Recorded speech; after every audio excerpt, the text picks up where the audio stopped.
She's a functional medicine expert. We only get one body. And so what you put into it really matters. What you put on it matters. Where our medical system is really not getting it is getting to the root cause of chronic conditions. What I do is more just asking you, like, you have all these symptoms, but why? And how can we get to the root cause of it?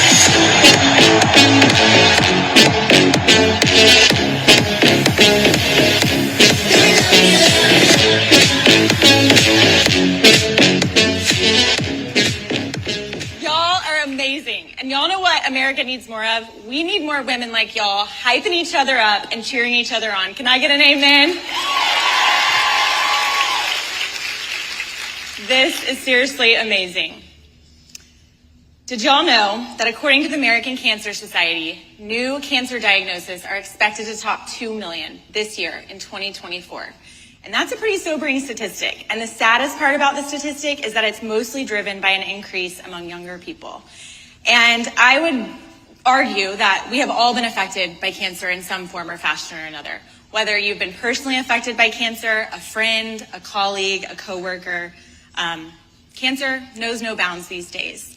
And so I'm going to share a personal story with you guys today, and I want to flash back to 2012. So I went to TCU, and I graduated from nursing school. Go Frogs! I hear a few frogs! So I went to TCU, and like most traditional nursing majors, you go and you get a job at the hospital, because that's just what you do. And God had different plans for me, and I kind of went a little bit rogue, and I decided, you know what, I had this opportunity, I'm going to go on some medical mission trips. And so I went to Africa, and I went to Ecuador, and over the course of several months, I became unexplainably ill. And here I found myself being flown home from a third world country, and I was so confused because I was like, God, what? I thought I heard you so clearly. I thought that this is what I was supposed to do. And here I was getting flown home from Ecuador way sooner than my timeline of when I was supposed to. And the hardest part is that I was sicker than I'd ever been before in my entire life. So as you can see from some of these pictures, this is not normal. I had never had preteen acne. That just wasn't my story or something that I struggled with. And my face was fully broken out in acne. I was inflamed. I would break out in full body rashes like you can see in that middle picture there. I had joint pain. My hair was falling out. I had tons of gut issues. And this was really confusing because I was never the sick kid.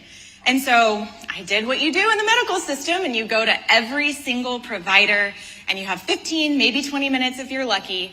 And I just remember going from provider to provider and specialist to specialist. And no one really had answers. And no one was really asking, like, why is this happening to you? And so all I remember getting is put on is just prescription after prescription. I did undergo some invasive procedures, hopeful that they could find something. But after going to all these specialists, to be honest, I kind of just felt crazy. But you can tell from those pictures, I'm not crazy. And I had the full body rashes almost every other day. And I feel like when you're 22, you shouldn't really know what joint pain is. I mean, I didn't know what joint pain was until I woke up and I could hardly move my hands. And it was not until my mom came and basically moved in with me and realized, oh my gosh, my daughter is so sick and she has never been the sick kid. And that's when my mom said, we've got to do something. None of these doctors are figuring out what's going on. And so she proposed the idea of taking me to a functional medicine, integrative medicine provider. And I gotta be honest with y'all, I was like, that's total woo-woo medicine. Like, I did evidence-based nursing. We didn't learn anything about this. And so I was really hesitant to go to one of these holistic doctors, but I was also desperate. And so I was willing to do whatever it took. And I kind of want to talk about holistic healthcare. I think, there's been a lot of speakers talking about we've got to do better. And I am the first to say, like, yes, we have to do better with our healthcare system. But when it comes to holistic medicine, it gets a bad rap because I think people hear the term holistic and they think, okay, well, you're just going to go in the grass and do a rain dance and drink kale juice and hope that you're healed. And I get why it gets a bad rap, but I kind of want to break down the difference between conventional medicine, which is our traditional medical model, and then holistic medicine. And so conventional medical model, and I'm conventionally trained. I am a family nurse practitioner. So I need y'all to hear me say that. I'm not against medications, prescriptions. They absolutely have their time and place.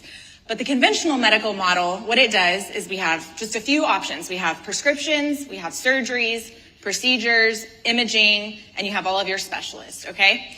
And then when it comes to the holistic world, you have things like diets and supplements and herbs, and you talk about your lifestyle, right? And so what I like to do and how I practice medicine is I say we take the best of the conventional world and we take the best of the holistic world and we integrate the two for the best possible outcome. It's not black or white, it's not either or, it's both of them together so that you can feel your best. And so thankfully, I went to this functional medicine doctor, not because I believed in it, but because I was desperate. And she literally changed my life. She was asking, okay, well, what was going on prior to you having all these symptoms? And I'm like, wow. No one's ever asked me that. She's asking me questions about my childhood and my diet and my stress. And I felt heard for the first time. I didn't feel like a number in the medical system. And I do have to share with you guys, when I was going to all these doctors and specialists, I felt so convicted. I'm like, man, I'm a nurse and my whole job is to advocate for patients. And I can't even advocate for myself. And so I thankfully had answers for all of these symptoms that I was experiencing. I cleaned up my diet. I cleaned up my environment. I got rid of toxins. This is when it wasn't really as cool as it is now. This was back in 2012, y'all. So I'm an OG when it comes to healthy living, and only because I was desperate, not because I was smart or ahead of the curve. And so, again, she gave me answers. You know, I had heavy metal toxicity. I had parasites. I had viral pathogens that were causing all of these symptoms. And thankfully, I was able to get off all my prescriptions and my health completely turned around. And not only did functional medicine change my life, but it also changed the trajectory of my career.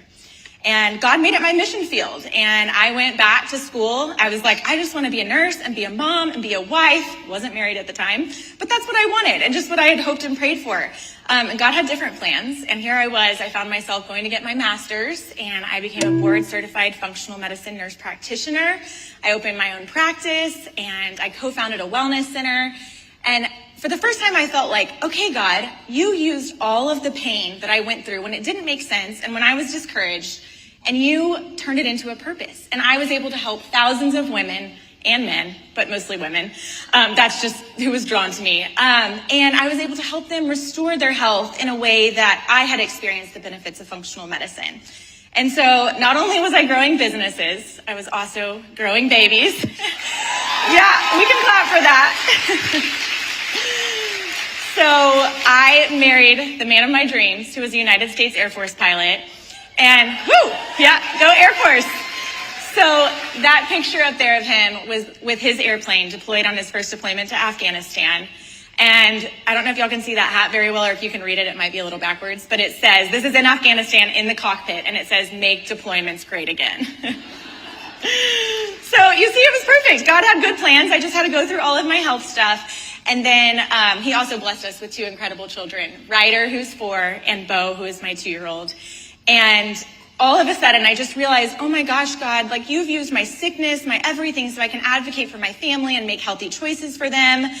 And if I could describe this point in my life, these pictures right here with these kids and my husband, the best thing that comes to mind is Ephesians 3:20. And it's a Bible verse that says, here's to God who is able to do far more than anything you could ask or even imagine. And I felt like that was it. This is more than I prayed for. This was more than I hoped for.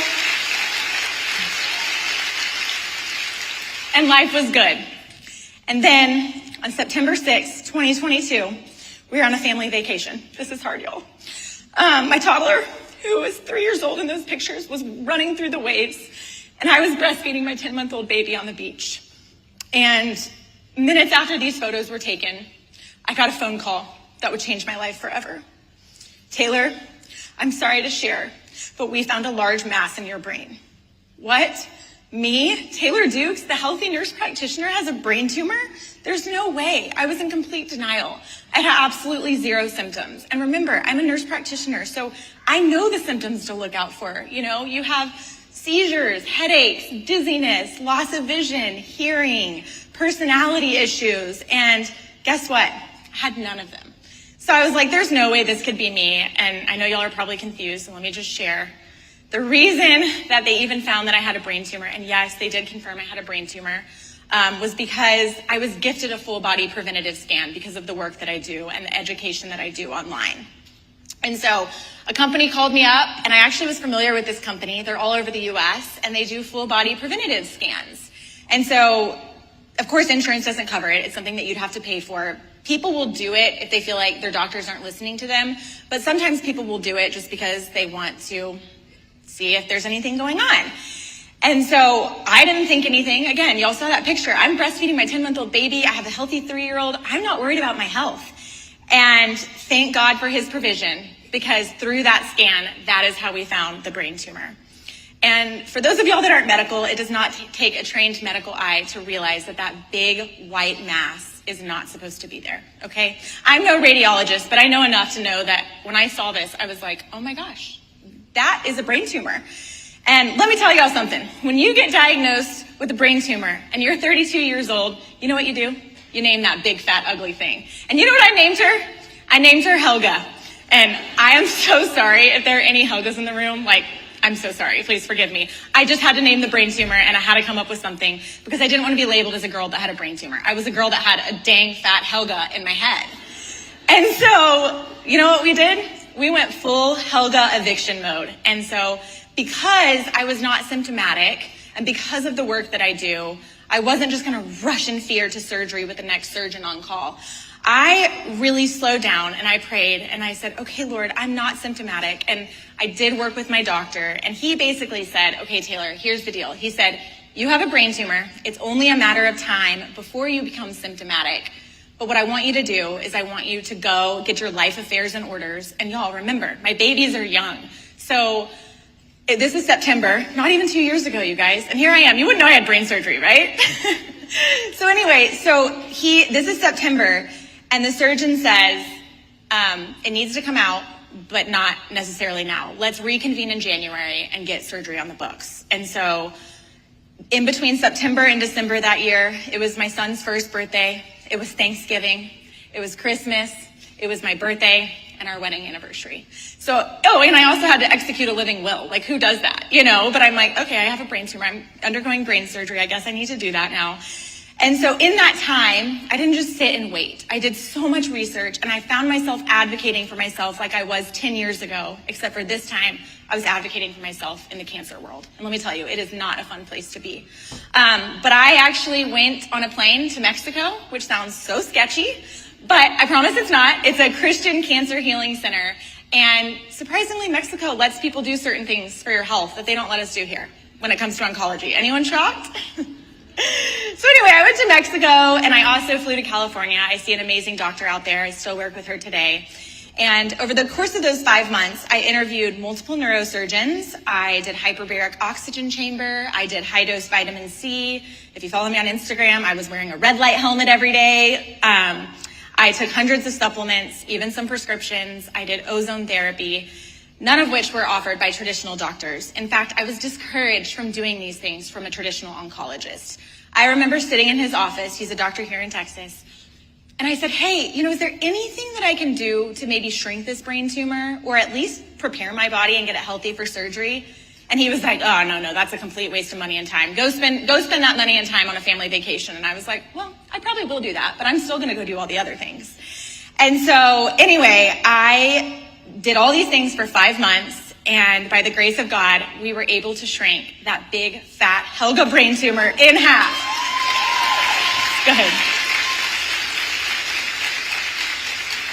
Which, if you know anything about brain cancer or the brain in general, it's really hard to cross the blood-brain barrier. So even conventional treatment has a hard time getting to the brain and treating brain tumors. So the fact that we were able to shrink this using all of the modalities, and it could have just been God and his sovereignty because he is able, but regardless, we shrunk it. I'm telling y'all, miracle upon miracle. And then last year, I underwent brain surgery to remove the rest of the brain tumor. And since February 1st, 2023, I have been cancer-free.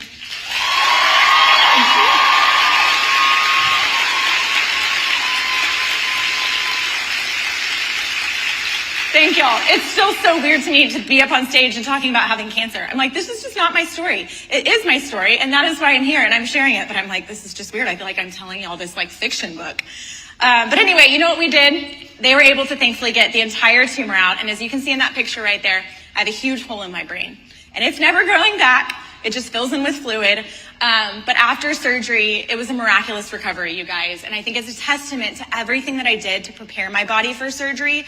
But it also, I had a great surgeon. It also could have just been that all the therapies I was able to do, they were able to get clear margins, which is a really big deal in the oncology world. And so My friends, and that picture right there, I'm actually in the hospital. That was me in ICU giving a thumbs up. And I used to be an ICU patient, an ICU nurse. So if there are any ICU nurses in here, we're not used to walkie-talkie patients. I'm like, the second you get off, you're intubated and sedated. The second you start walking, talking, you're out, like step down unit. And so I was moving my hands right after brain surgery and recovery. I knew exactly where I was. My husband took videos of me. I was high as a kite. But I knew where I was and I could move my body and the whole thing was just a miracle. And then 6 hours after brain surgery in that ICU room, I got up, I went to the bathroom, I was walking, and 24 hours later, I was discharged from the hospital. And let me tell y'all, yeah, it's good. Woo! And let me tell y'all, that is also not normal. But when I got home to Fort Worth and I had a few months to recover, that's why I live in Fort Worth. We have the best community and the best friends. Yeah, Fort Worth. And back there. And you know what our friends did for us? They threw a huge Helga eviction party at a ranch in West Texas. And we said, bye, Helga. And I really believe that is an empty grave in my brain of Helga's grave. And she's never coming back. I really believe that.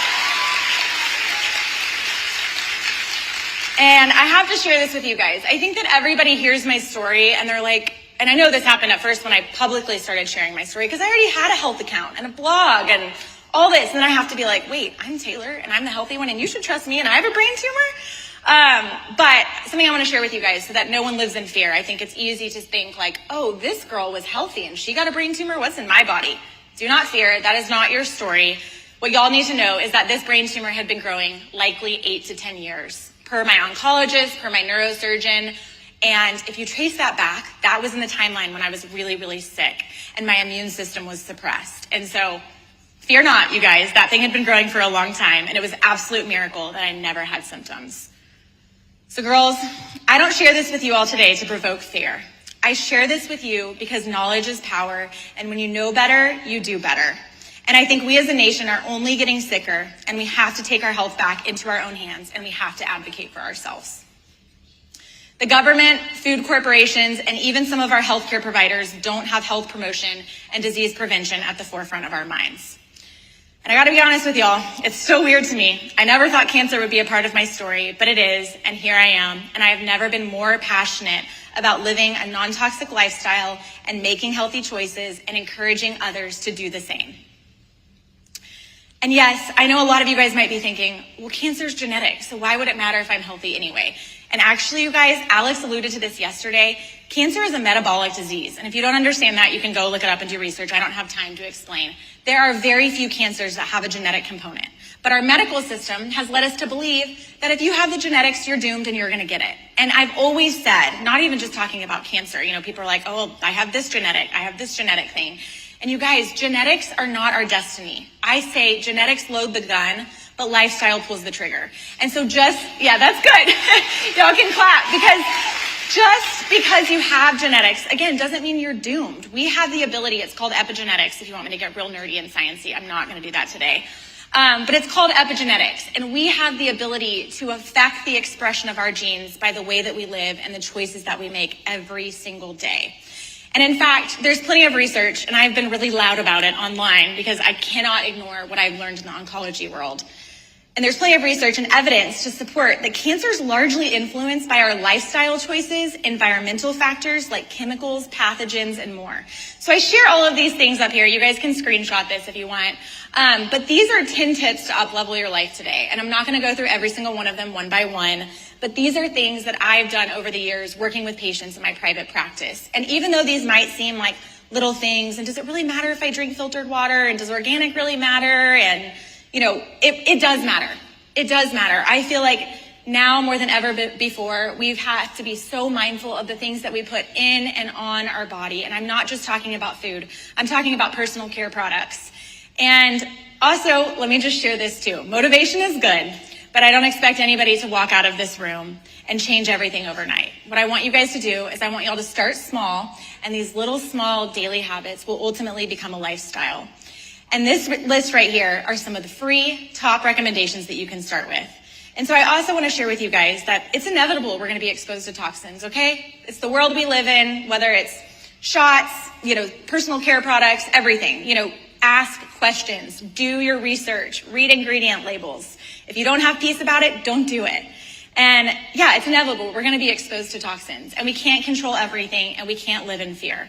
But when you know better, you do better. And so this is my encouragement to you guys to do better and make choices and advocate for yourself. I really believe, like Alex said, it starts in our homes, and the healthy choices that we make for us and our families, we're going to be the ones that make a difference for generations to come. I really believe it. And I'm going to leave you guys here with this today because Mark Hyman says it best. Functional medicine, the future. My goal in medicine is to help provide a way to navigate and sort through health information based on an entirely new way of thinking about health and disease. I want to find the right treatment for each person, regardless of what their treatment might be. If medicine is the best treatment, I will choose that. If a change in diet, supplements, herbs, or lifestyle works best, then I will choose that. We must learn to treat the person, not the disease. The system, not just the symptoms. This is personalized medicine, the medicine of the future. Thank y'all.